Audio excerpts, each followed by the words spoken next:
So I've managed to get all the 4 studs out, and I'm going to fit these Imperial bolts in their place. I'm going to match up some nice spring washers, and that should tidy things up a little bit more. Here's the finished job. So I have to get a PTO cap that'll screw in there.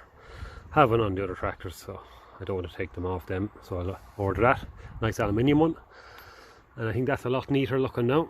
All of that should come apart a lot handier than studs with damaged nuts on them.